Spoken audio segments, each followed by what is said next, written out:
नमस्कार, मैं हूं राजेश कुमार। आपके अपने चैनल प्राइम न्यूज ने आज 5 साल का सफर पूरा कर लिया है। इस मौके पर आपको प्राइम न्यूज की पूरी टीम की तरफ से बहुत बहुत शुभकामनाएं, बधाई।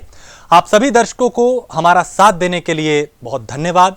प्राइम न्यूज की पूरी टीम आशा करती है कि आप ऐसे ही हमारा साथ देते रहें ताकि हम आप तक सच्ची और पक्की खबर पहुंचाते रहें, क्योंकि सच जरूरी है। अब खबरों का रुख करते हैं। कोरोनिल पर उपजे विवाद के बीच हरिद्वार में बाबा रामदेव ने प्रेस कॉन्फ्रेंस की और खुद पर लगाए गए आरोपों को गलत बताया। बाबा रामदेव ने आशंका जताते हुए कहा कि उन्हें साजिशन फंसाया जा रहा है।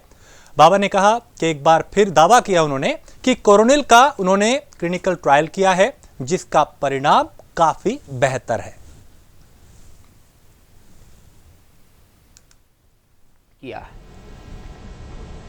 पतंजलि फेल हुआ और कुछ लोगों ने तो स्वामी रामदेव की जात को लेकर के, मेरे धर्म को लेकर के, मेरे सन्यास को लेकर के, और यहां तक कि अलग अलग प्रकार से एक बहुत गंदा वातावरण बनाने की कोशिश की। आखिर ऐसे लगता है कि हिंदुस्तान के अंदर मानो योग आयुर्वेद का काम करना एक गुनाह हो, और सैकड़ों जगह एफआईआर दर्ज हो गई। माने एक जैसे किसी देशद्रोही और आतंकवादी के खिलाफ एफआईआर दर्ज होती है और कुछ सिरफिरे लोगों ने हेडलाइन चलानी शुरू कर दी। कुछ लोगों ने, अब सोशल मीडिया में तो अपने अपने मालिक खुद हैं, खुद एडिटर हैं, खुद ही ओनर हैं और खुद ही सबसे बड़े ठेकेदार हैं सच के। स्वामी रामदेव जेल जाएंगे और एक आर्टिफिशियल जेल बना करके और उसके पीछे स्वामी रामदेव को बैठा दिया कि अब 7 दिन बाद स्वामी रामदेव सलाखों के पीछे जाने वाले हैं। अरे भाई, ऐसा क्या गुनाह कर दिया? ये जो पूरी मानसिकता है, ये हमें कहां लेकर के जाएगी? स्वामी रामदेव और आचार्य बालकृष्ण 35 वर्षों से हम लोग देश और दुनिया के सामने अपनी सेवाएं कर रहे हैं। एक सामान्य जमींदार के घर में पैदा होकर के, एक सामान्य परिवार में पैदा होकर के पूज्य आचार्य बालकृष्ण जी एक चौकीदारी, स्वामी रामदेव जमींदारी करने वाले अनपढ़ मां बाप के घर में पैदा होकर के यहां तक आए। क्या किया? योग आयुर्वेद का यश बढ़ाया। अब कुछ लोगों को मिर्ची लगती है योग आयुर्वेद के, वेदों के, भारतीय संस्कृति के उत्कर्ष से। यह तो ठीक नहीं है ना। अरे, आपको आपत्ति है स्वामी रामदेव से, खूब गाली दो, हम तो गाली प्रूफ हो चुके हैं। आपको आचार्य बालकृष्ण से आपत्ति है तो खूब हमारी निंदा करो, तिरस्कार करो, लेकिन आखिर इतनी तो हमदर्दी रखो उन लोगों के प्रति भी जो बेचारे कोरोना से पीड़ित हैं, जो बीपी से, शुगर से, थायराइड से, हेपेटाइटिस, आर्थराइटिस से, रोमेटॉइड आर्थराइटिस से, कैंसर से पीड़ित हैं। आखिर ऐसे करोड़ों लोगों को जीवन दिया है पतंजलि ने। आज मैं आपके सामने बैठा हूं तो पिछले 3 दशकों में 10 से 20 करोड़ लोगों को प्रत्यक्ष रूप से और 200 करोड़ से ज्यादा पूरी दुनिया के लोगों को योग आयुर्वेद के जरिए मैंने एक स्वस्थ जीवन की दीक्षा दी है। एक आध्यात्मिक जीवन पद्धति में उनको ढाला है। लोगों के स्वभाव में मैंने योग को सम्मिलित किया है। और ये कौन सा गुनाह कर दिया भाई? लेकिन आज उनके मंसूबों पर पानी सा फिर गया है जब आयुष मंत्रालय ने कहा है कि पतंजलि ने कोविड-19 के मैनेजमेंट के लिए एप्रोप्रिएट कार्य किया है, माने एक अच्छी पहल की है, अच्छा इनिशिएटिव लिया है और कोरोना से तड़पती इस मानवता के लिए पतंजलि ने एक राइट डायरेक्शन में जो काम करना शुरू किया है, अब उसकी मैं नहीं कहता कि प्रशंसा कीजिए, हमें सत्कार की चाहना नहीं है, लेकिन तिरस्कार तो मत कीजिए। यहीं से मैं अपनी बात शुरू कर रहा हूं कि आखिर जब आयुष मंत्रालय ने भी कहा है कि भाई पतंजलि ने उनको कोरोना के संदर्भ में जो randomised placebo control double blind clinical trial किया, ये मेडिकल टर्मिनोलॉजी है। मोदी सरकार के दूसरे कार्यकाल का 1 वर्ष पूरा होने के बाद बीजेपी सभी विधानसभाओं में वर्चुअल रैली कर रही है, जिसमें अलग अलग विधानसभा में अलग अलग नेता रैली कर रहे हैं। इस क्रम में नैनीताल सांसद अजय भट्ट ने रैली को संबोधित किया और मोदी सरकार की योजनाओं के बारे में जानकारी दी। मीडिया से बात करते हुए अजय भट्ट ने बताया कि बीजेपी सेना की तरह हमेशा युद्ध अभ्यास करती रहती है। इसी क्रम में कार्यकर्ताओं से इस कोरोना काल में भी जुड़ने के लिए और अपनी सरकार की उपलब्धियां लोगों तक पहुंचाने के लिए काम किया जा रहा है।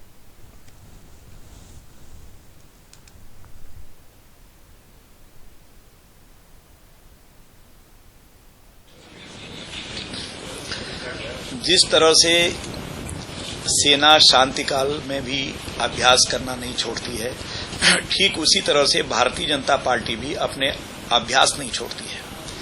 हमने अपने 6 कार्यक्रम लिए हुए हैं। साल भर जो बूथ पर होते हैं, हमारे बूथ हमेशा सक्रिय रहते हैं, निष्क्रिय नहीं रहते हैं। अन्य पार्टियां सिर्फ चुनाव के समय बूथ देखती हैं। इसी तरह से आज हमारी जो रैलियां चल रही हैं, वर्चुअल रैलियां पूरे देश भर में चल रही है। 1 साल पूरा होने पर इसकी उपलब्धि और कोरोना से जो संकट उत्पन्न हुआ है उसके बारे में जानकारी और जो महंगाई इत्यादि आर्थिक क्राइसिस आए हैं उसके बारे में जानकारी, उसके रीजन हमने लोगों को बताने हैं। हम पहुंच तो नहीं पा रहे हैं और सोशल डिस्टेंसिंग रखना भी बहुत आवश्यक है। इसके लिए हम लोगों ने ये वर्चुअल रैली का जो एक नमूना पूरे देश को दिया है, वो आज बहुत ही ज्यादा प्रसिद्ध हो गया है। डोईवाला में पेट्रोल डीजल के दाम में बढ़ोतरी को लेकर कांग्रेस ने प्रदर्शन किया और केंद्र सरकार के साथ साथ राज्य सरकार का भी पुतला फूंका। कांग्रेस ने आरोप लगाया कि सरकार इस महामारी में भी लोगों की जेब पे बोझ डालने का काम कर रही है, पेट्रोल और डीजल की कीमत बढ़ाकर।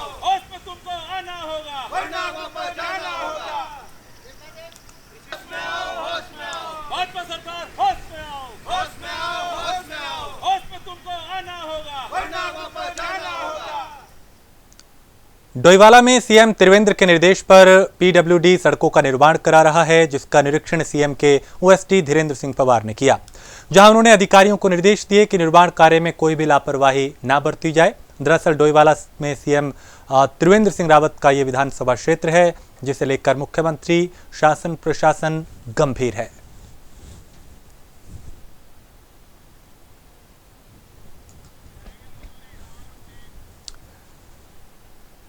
उत्तराखंड कांग्रेस के उपाध्यक्ष ने प्रदेश में अपने घर लौटे प्रवासियों को स्वरोजगार सेना से जोड़े जाने पर गहरी चिंता जताई और उन्होंने कहा कि कोरोना काल में प्रदेश में विभिन्न राज्यों से करीब 5 लाख प्रवासी अपने गांव लौटे हैं, लेकिन त्रिवेंद्र सरकार ने उन्हें प्रदेश में रोकने के लिए कोई ठोस कदम नहीं उठाया, जिससे प्रवासी काफी परेशान हैं और वो रोजगार के लिए एक बार फिर वापस अन्य राज्यों में काम की तलाश में जाने का मन बना रहे हैं।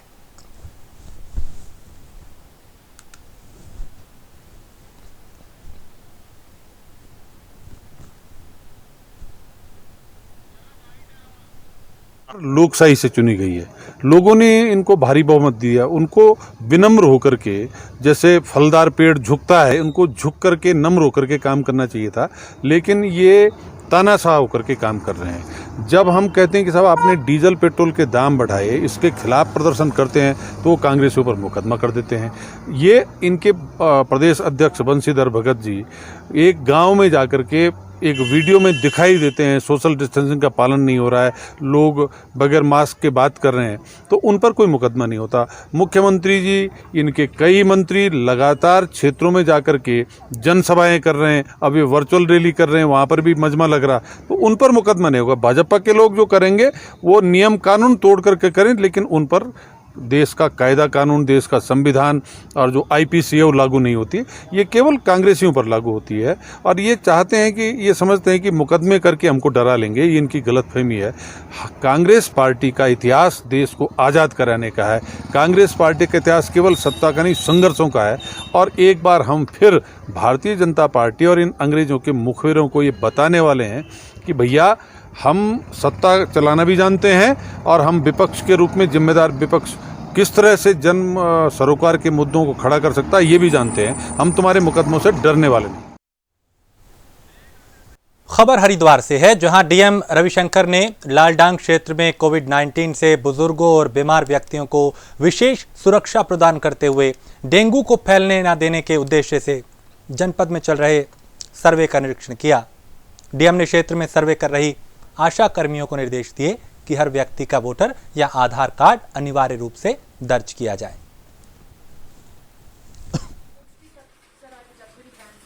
कैंप यहाँ पे स्थापित करेंगे और कौशल विकास, स्वरोजगार योजनाएं और शिक्षा का क्षेत्र में जो भी जो आउट ऑफ स्कूल चिल्ड्रन काफ़ी बहुत हैं यहाँ पे, उन बच्चों को शिक्षा का मेन स्ट्रीम में लाना।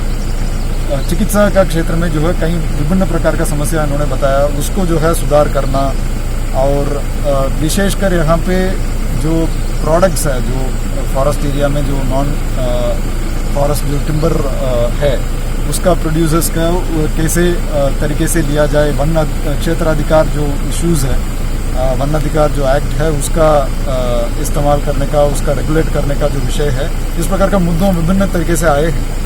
प्रत्येक कार्यों के लिए जो है संबंधित विभागों को डायरेक्शन दिया है, तो उम्मीद है कि 2 महीने में अधिकांश यहाँ का समस्याएं दूर होगी। वहीं खानपुर विधायक कुंवर प्रणव सिंह चैंपियन ने तहसील अधिकारियों के साथ गोलभट्टा गांव में जल भराव की समस्या का निरीक्षण किया। साथ ही अधिकारियों को निर्देश दिए इस समस्या का जल्द से जल्द कोई समाधान किया जाए। और इसके बाद लोगों ने सरकार और प्रशासन को चेतावनी दी कि जल्द उनकी समस्या का समाधान किया जाए।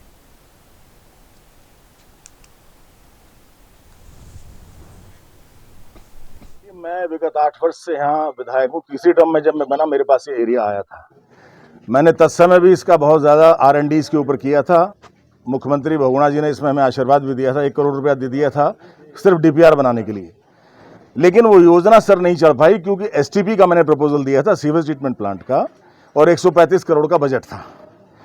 सरकार स्वीकृत करने जा रही थी, लेकिन तभी सरकार हमने गिरा दी थी। प्रदेश सरकार, केंद्र सरकार ने स्वीकृत कर दिया था और तत्कालीन मुख्यमंत्री हरीश रावत ने उसको कैंसिल कर दिया था। उसके बाद जब हम चौथी बार विधायक बने, हमने बहुत प्रयास किया। आदरणीय सुश्री उमा भारती जी ने भी हाँ भर दी थी, ये विभाग उनके पास था, लेकिन 135 करोड़ नहीं आ सका, इसलिए काम नहीं हो सका।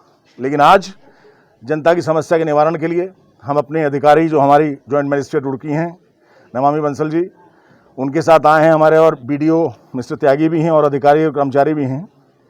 मेरी धर्मपत्नी जिला पंचायत सदस्य वो भी आई हैं, और हम इसका एक अभी टेम्पररी सॉल्यूशन देख रहे हैं, जिससे कि यहाँ का पानी निकाल करके और इस तालाब के पानी की जड़ की ड्रेजिंग हो जाए, इसका जो सतह है वो गहरी हो जाए, और रोज़ाना जैसे नाले का हमें पता लग रहा है, वहाँ पर इनंडेशन कर दिया जाए, वहाँ से पानी निकलता रहे। और धीरे धीरे, जैसे हमारी जॉइंट मजिस्ट्रेट ने हमें बताया, अभी NIH से आप बात कर रही हैं, इनका प्रपोजल बहुत अच्छा है, उसके विषय में आप बताएंगी, उस पर भी हम प्रयास करेंगे, गवर्नमेंट का ध्यान आकर्षण करेंगे। डोईवाला में आज शहीद सुधीर छेत्री के घर वालों ने सरकार पर उपेक्षा का आरोप लगाया। दरअसल 2002 में जम्मू कश्मीर के कुपवाड़ा में हुए आतंकी हमले में सुधीर छेत्री शहीद हुए थे। तत्कालीन मुख्यमंत्री के साथ शासन प्रशासन के तमाम लोग उन्हें श्रद्धांजलि देने भी पहुंचे थे। उस वक्त परिवार से वादा किया गया था कि शहीद सुधीर की याद में स्मारक बनाने के साथ ही डिग्री कॉलेज का नाम उनके नाम पे रखा जाएगा, लेकिन 18 साल बीत गए और अब भी वो वादा सिर्फ वादा ही दिखाई दे रहा है।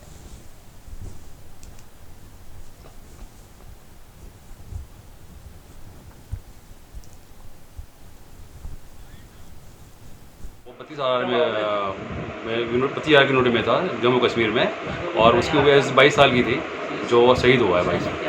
क्या चाहते हैं, किस तरह का मैं ये चाहता हूँ कि हमारे उत्तराखंड के अंदर जितने भी लच्छवाले के अंदर किसी जगह पे उसका एक नाम का एक चीज़ बनाया जाए, कोई द्वार बनाया जाए, कुछ भी बनाया जाए, लच्छवाले के अंदर बनाया जाए। तो सब मुख्यमंत्री सब तमाम लोग आए थे, सब ने ये कहा था कि हम कुछ ना कुछ करेंगे, तो शहीद के लिए कुछ ना कुछ हम शहीद के लिए करेंगे। लेकिन अभी कुछ नहीं बना उन्होंने, कोई चीज़ नहीं दिया। हमें कुछ नहीं चाहिए, हमें एक सम्मान चाहिए कि जो हमारे गाँव में किसी जगह उसमें लगा के एक द्वार बना दिया जाए, कुछ ऐसी द्वार बनाया जाए उसको जो नाम हमेशा नाम चलता रहे। मसूरी में 2 और कोरोना केस मिलने से इलाके में हड़कंप मचा हुआ है। संक्रमित में एक अपने बेटे के संपर्क में आई थी महिला जो कुछ दिन पहले महाराष्ट्र से लौटी थी। स्वास्थ्य विभाग की टीम ने कुछ दिन पहले बेटे को दून स्थित अस्पताल में भर्ती कराया था। वहीं मां के संक्रमित होने पर उन्हें भी अस्पताल में भर्ती कराया है।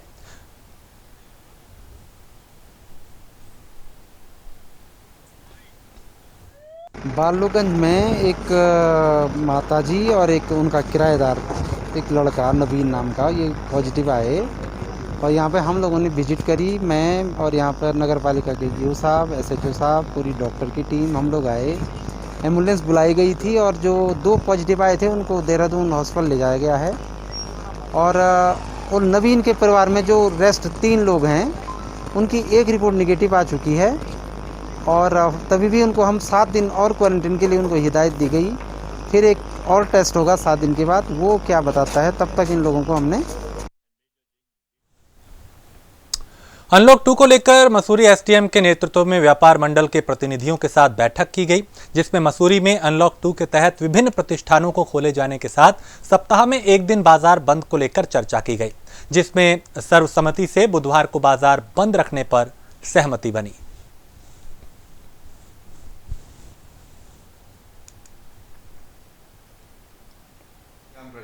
पूरे प्रदेश में सप्ताह में 1 दिन बंदी हो रही है, तो SDM साहब दोबारा व्यापार मंडल के पदाधिकारियों को बुलाया गया था। वह उनसे कहा गया था कि 1 दिन की आप जब तक कोविड चल रहा है तब तक एक साप्ताहिक बंदी के लिए आप निर्णय कर लीजिए। तो सभी लोग सब बाज़ार से सभी लोगों को बुलाया गया। वहाँ एक निर्णय हुआ कि बुधवार को जब तक कोविड है इस बुधवार के दिन बाज़ार को बंद रखा जाएगा।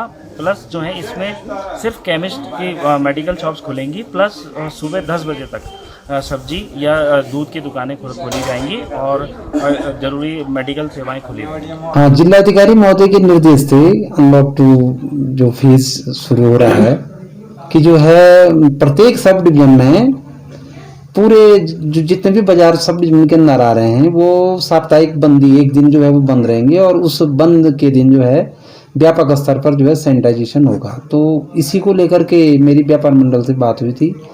तो इन लोगों का पहले ये कहना था कि हम लोगों को क्योंकि मसूरी पर्यटक स्थल है तो छूट है करके कोई बंद नहीं होता अधिकारियों के साथ, और सर्वसम्मति से ये निर्णय लिया गया कि बुधवार का दिन बंदी का रहेगा हफ्ते में, और उस दिन सैनिटाइजेशन भी होगा। और केवल जो है इसेंशियल सर्विसेज जो हैं जैसे दूध हो गया, मेडिकल की क्लिनिक शॉप हो गई और फल हो गया, ये जो है ओपन रहेगा। जो निर्धारित नियम हैं ऊपर राज्य सरकार के या भारत सरकार के, उनके अनुसार सुबह 5 बजे से और रात के 8 बजे तक का जो है मार्केट या मतलब जो लोकल निवासी हैं वो लोग मॉर्निंग वॉक पे जा सकते हैं 5 बजे के बाद। हाँ, जिलाधिकारी महोदय के निर्देश थे अनलॉक 2 जो फेज शुरू हो रहा है कि जो है प्रत्येक सब डिवीजन में पूरे जो जितने भी बाजार सब डिवीजन के अंदर आ रहे हैं वो साप्ताहिक बंदी 1 दिन जो है वो बंद रहेंगे, और उस बंद के दिन जो है व्यापक स्तर पर जो है सैनिटाइजेशन होगा। तो इसी को लेकर के मेरी व्यापार मंडल से बात हुई थी। तो इन लोगों का पहले ये कहना था कि हम लोगों को क्योंकि मसूरी पर्यटक स्थल है तो छूट है करके कोई बंद नहीं होता अधिकारियों के साथ, और सर्वसम्मति से ये निर्णय लिया गया कि बुधवार का दिन बंदी का रहेगा हफ्ते में, और उस दिन सैनिटाइजेशन भी होगा। और केवल जो है इसेंशियल सर्विसेज जो हैं जैसे दूध हो गया, मेडिकल की क्लिनिक शॉप हो गई और फल हो गया, ये जो है ओपन रहेगा। जो निर्धारित नियम हैं ऊपर राज्य सरकार के या भारत सरकार के, उनके अनुसार सुबह 5 बजे से और रात के 8 बजे तक का जो है मार्केट या मतलब जो लोकल निवासी हैं वो लोग मॉर्निंग वॉक पे जा सकते हैं 5 बजे के बाद। दून वासियों के लिए अच्छी खबर है, जहां हिमालयन अस्पताल में माइक्रोबायोलॉजी विभाग में कोरोना जांच उपलब्ध हो गई है और ICMR ने कोविड-19 जांच के लिए हिमालयन अस्पताल को मंजूरी दी है। आज से जो हमारा मेडिकल कॉलेज का हॉस्पिटल है, हिमालयन हॉस्पिटल, उसके जो माइक्रोबायोलॉजी डिपार्टमेंट है, उसमें कोविड बीमारी की जांच के लिए ICMR से परमिशन मिलने के उपरांत हम लोगों ने टेस्ट की सुविधा प्रारंभ कर दी है। ये टेस्ट की सुविधा जो राज्य सरकार ने इसके जो रेट डिसाइड किए हैं उन्हीं रेटों के अंतर्गत की जाएगी और मैं समझता हूँ कि हमारे अस्पताल में आने वाले जो मरीज हैं जिनमें ये कोविड के लक्षण पाए जाएंगे उनकी जांच के लिए भी, और अगर अन्यत्र दूसरी जगह से भी कोई अपनी जांच कराना चाहता है तो वो भी जांच कराने के लिए यहाँ अस्पताल में आ सकता है। अभी शुरू में हम लोग 25 सैंपल के एक बैच में इस जांच को शुरू करेंगे और धीरे धीरे, क्योंकि एक बैच की जांच करने में कम से कम 4 से 5 घंटे का वक्त लगता है, तो इसमें धीरे धीरे इसकी क्षमता को बढ़ाया जाएगा। और मैं समझता हूं कि ये हमारे अस्पताल के लिए नहीं, अपितु जो दूसरे लोग भी हैं, दूसरी जगह से भी लोग आ रहे हैं और जो अपनी जांच कराना चाहते हैं, स्वेच्छा से भी जांच कराना चाहते हैं, उनके लिए भी एक सुविधा हमारे अस्पताल में उपलब्ध रहेगी। पहाड़ी इलाकों में वन्य जीवों द्वारा लगातार हमले से ग्रामीण शिकार बन रहे हैं। बीते कुछ महीनों में रुद्रप्रयाग पौड़ी जनपद के बाद चमोली जिले के नारायणबगड़ में बाघ ने आतंक मचाया हुआ है।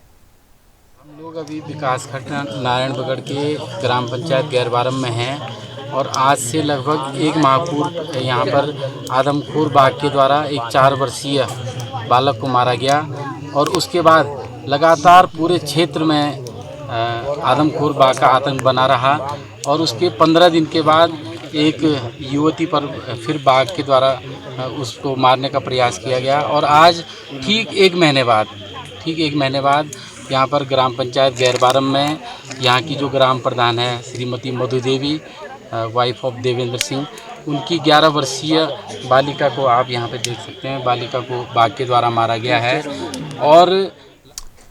और इसी के साथ इस बुलेटिन में इतना ही। देश प्रदेश की बाकी खबरों के लिए आप देखते रहिए प्राइम न्यूज़।